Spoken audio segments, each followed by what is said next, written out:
नमस्कार। आज की क्लास में अर्थशास्त्र से संबंधित कुछ बहुविकल्पीय प्रश्नों को हम लोग सॉल्व करेंगे। यह प्रश्न TGT, PGT, NET, JRF, KBS, NVS, GIC, LT एवं झारखंड प्रवक्ता परीक्षा के लिए महत्वपूर्ण हैं। तो चलिए आज की क्लास स्टार्ट करते हैं और देखते हैं कि आज की क्लास में क्या क्या क्वेश्चन हैं। पहला क्वेश्चन, कुजनेट वक्र का आकार होता है यू आकार का, उल्टे यू आकार का, जे आकार का, जेड आकार का। तो कुजनेट्स वक्र जो है उल्टे यू आकार का होता है। ये उल्टा यू है, इस आकार का होता है। इसके एक्स अक्ष पर प्रति व्यक्ति आय पीसीआई को प्रदर्शित किया जाता है और वाई अक्ष पर आय असमानता को दिखाया जाता है। कुजनेट्स वक्र बताता है कि आय असमानता और आर्थिक विकास के साथ क्या संबंध है।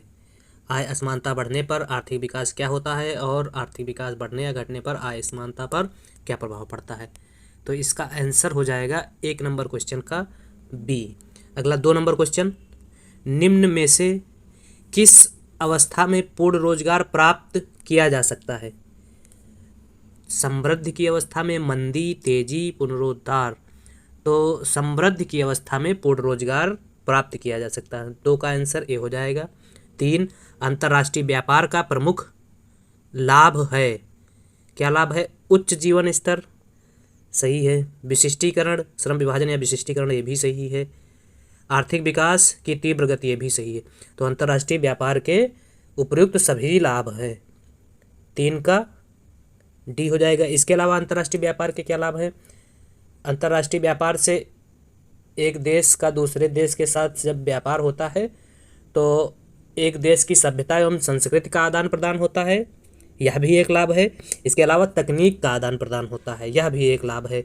इसके अलावा संसाधनों का पूर्ण उपयोग होता है, उत्पादन कुशलता में वृद्धि होती है, रोजगार तथा आय में वृद्धि होती है और इससे उपभोक्ताओं को लाभ होता है। अंतर्राष्ट्रीय व्यापार से लाभ के अलावा कुछ हानियाँ भी हैं। क्या हानि हो सकती है अंतर्राष्ट्रीय व्यापार से? अंतर्राष्ट्रीय व्यापार अगर कोई देश कर रहा है तो विदेशों पर निर्भरता बढ़ जाती है। इसके अलावा अंतर्राष्ट्रीय व्यापार से वस्तुओं का निर्यात ज़्यादा से ज़्यादा करने की कोशिश करता है कोई देश जो व्यापार कर रहा होता है, तो इससे क्या होता है? कच्चे माल की समाप्ति होने लगती है धीरे धीरे। इसके अलावा विदेशी प्रतियोगिता से हानि हो सकती है, राशिपातन का खतरा हो सकता है और इसके अलावा अंतर्राष्ट्रीय व्यापार से अल्पविकसित या विकासशील देशों को हानि का सामना करना पड़ सकता है। तो अंतर्राष्ट्रीय व्यापार से किसी भी देश को लाभ भी हो सकता है और हानियां भी हो सकती हैं। तो इसका आंसर 3 का डी हो जाएगा। 4 नंबर, अपूर्ण प्रतियोगिता को दुधारी तलवार किसने कहा? Samuelson, Chamberlin, Marshall, John Robinson. तो जॉन रॉबिन्सन ने अपूर्ण प्रतियोगिता को द्विधारी तलवार की संज्ञा दी। तो 4 का आंसर हो जाएगा डी। 5 नंबर, मोदिग्लियानी मिलर प्रमेय संबंधित है। ए, विदेशी मुद्रा बाजार से, बी, वस्तु बाजार से, सी, पूंजी बाजार से, डी, मुद्रा बाजार से। तो मोदिग्लियानी मिलर प्रमेय जो है पूंजी बाजार से संबंधित है। 5 का सी सही हो जाएगा। 6, एक अनधिमान वक्र का ढाल होता है। बड़ी इजी क्वेश्चन है। अनधिमान वक्र का ढाल ऋणात्मक होता है या बाएं से दाएं नीचे गिरता हुआ होता है। तो इसका आंसर हो जाएगा सी। 6 का आंसर सी हो जाएगा।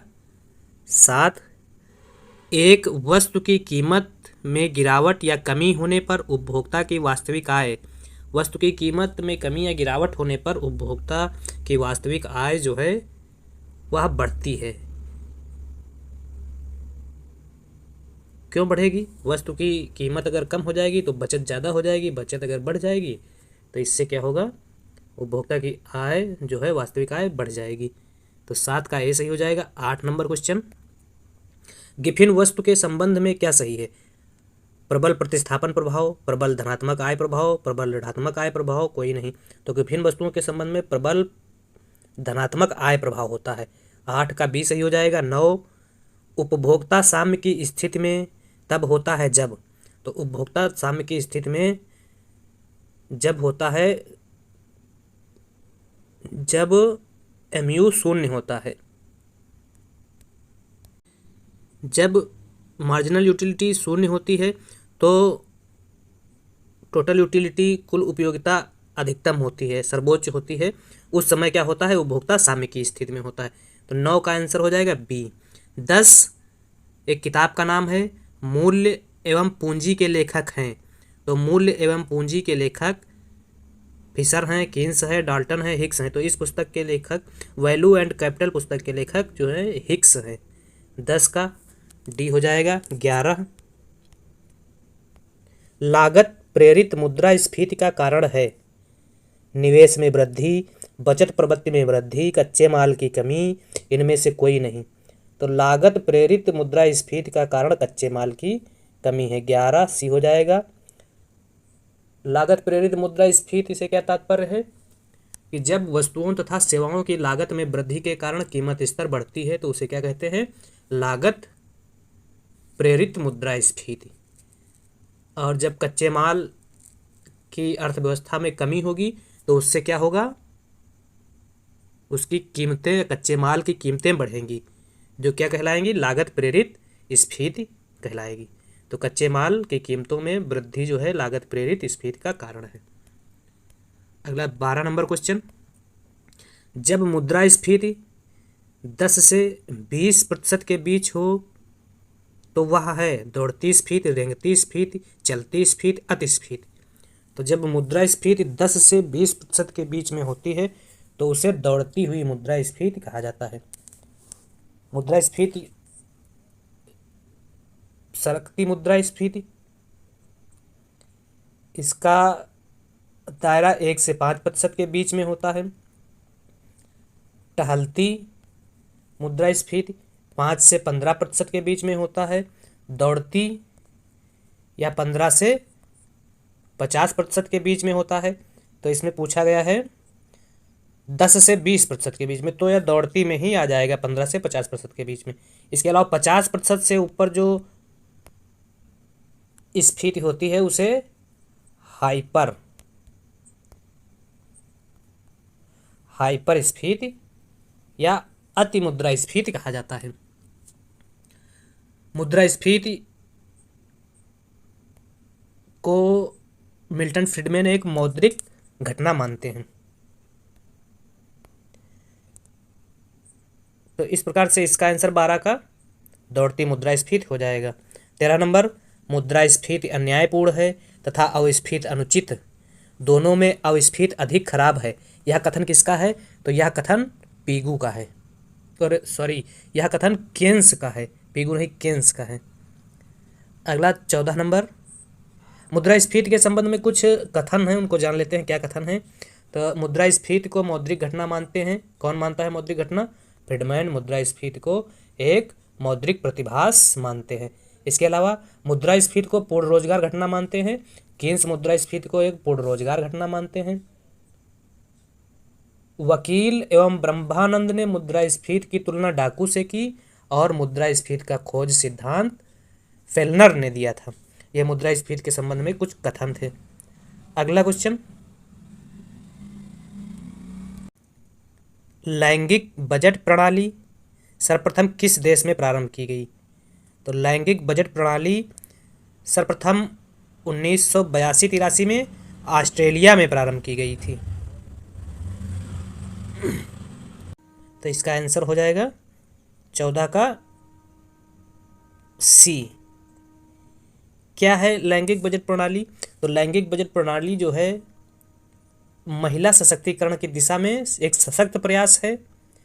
महिला अधिकारिता एवं महिला सशक्तिकरण की दिशा में बजट के योगदान को स्वीकार करते हुए भारत सरकार ने जेंडर बजटिंग की शुरुआत की, और भारत में जेंडर बजटिंग की शुरुआत बजट 2005-06 से की गई। इस समय वित्त मंत्री पी चिदम्बरम थे। इसके अलावा जेंडर बजटिंग के माध्यम से सरकार द्वारा महिलाओं के विकास, कल्याण और सशक्तिकरण से संबंधित योजनाओं और कार्यक्रमों के लिए प्रतिवर्ष बजट में एक निर्धारित राशि की व्यवस्था सुनिश्चित करने का प्रावधान किया जाता है। मतलब बजट में ही महिलाओं के लिए अलग से राशि निर्धारित की जाती है। और जेंडर बजटिंग सर्वप्रथम 1982-83 में ऑस्ट्रेलिया में प्रारंभ किया गया था और भारत में 2005-06 में जेंडर बजटिंग की शुरुआत की गई थी। अगला क्वेश्चन 15 नंबर, भारत में किस कर से सर्वाधिक आय प्राप्त होती है? तो भारत में प्रत्यक्ष कर से सर्वाधिक आय प्राप्त होती है। कुल राजस्व में प्रत्यक्ष कर का योगदान 48.1% है। मतलब अगर कुल राजस्व भारत सरकार को मिल रहा है उसमें प्रत्यक्ष कर का योगदान 48.1% है। और 2022-23 में 16.61 लाख करोड़ रुपए का राजस्व प्रत्यक्ष कर से मिला था। प्रत्यक्ष कर में कारपोरेट टैक्स से सबसे ज़्यादा राजस्व की प्राप्ति होती है। तो इस प्रकार से इसका आंसर प्रत्यक्ष कर हो जाएगा। 15 का ए हो जाएगा। 16, रोजगार का प्रतिष्ठित सिद्धांत किस मान्यता पर आधारित है? तो रोजगार का प्रतिष्ठित सिद्धांत पूर्ण रोजगार, पूर्ण प्रतियोगिता, कोई सरकारी हस्तक्षेप नहीं। तो यह सभी मान्यताएं रोजगार के प्रतिष्ठित सिद्धांत से संबंधित है। उपयुक्त सभी हो जाएगा। 16 का आंसर डी हो जाएगा। 17, हाउ टू पे फॉर वार पुस्तक के लेखक कौन हैं? हाउ टू पे फॉर वार पुस्तक के लेखक प्रोफेसर कीन्स हैं। 17 का ए सही हो जाएगा। 18, प्रोफेसर कीन्स निम्न में से किसे अच्छा नहीं मानते हैं? बचतकर्ताओं को अच्छा मानते हैं कीन्स। उत्पादकताओं को, इनको भी अच्छा मानते हैं। बेरोजगारों को, तो कीन्स जो है बेरोजगारों को अच्छा नहीं मानते। 18 का सी सही हो जाएगा। 19, आपूर्ति अपनी मांग का स्वयं सृजन करती है कथन है। तो आपूर्ति अपनी मांग का सृजन स्वयं करती है, यह कथन क्लासिकल अर्थशास्त्रियों का है या कह सकते हैं प्रतिष्ठित अर्थशास्त्रियों का है, जिसमें मुख्य रूप से जेबी से इस कथन से संबंधित हैं। तो 19 का आंसर हो जाएगा सी। 20, कीन्स जेबी से के किस नियम को गलत ठहराते हैं? बाजार का नियम, मांग एवं पूर्ति का नियम, आर्थिक कल्याण का नियम, मुद्रा परिमाण का नियम। तो कीन्स जेबीसे के बाजार के नियम को गलत ठहराते हैं। 20 का ए सही हो जाएगा। 21, निम्न में से के बाजार नियम की मान्यता नहीं है। क्या नहीं है? दीर्घकाल, संग्रह का अभाव, पूर्ण प्रतियोगिता, खुली अर्थव्यवस्था। तो खुली अर्थव्यवस्था से के बाजार नियम की मान्यता नहीं है। बाकी दीर्घकाल,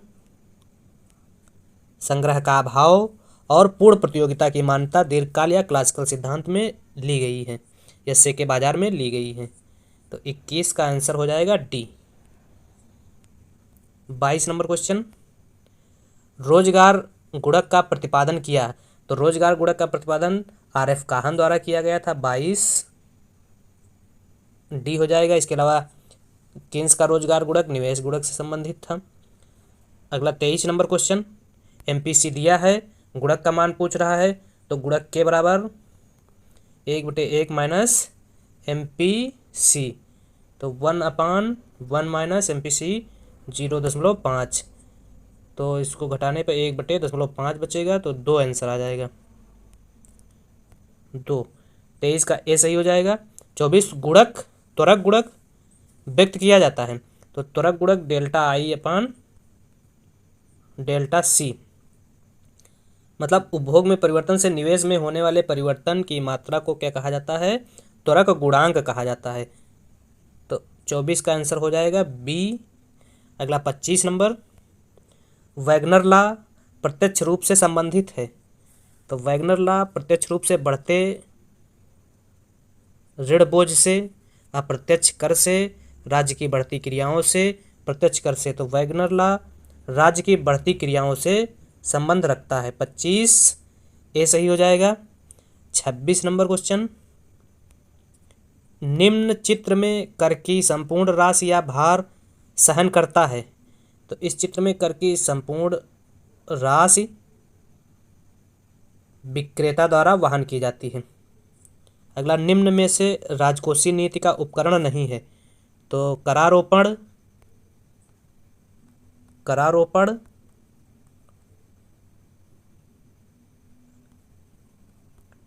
लोक व्यय, लोक आय, लोक का मतलब राजस्व व्यय, राजस्व आय, और सार्वजनिक ऋण या लोक ऋण का संबंध किससे है?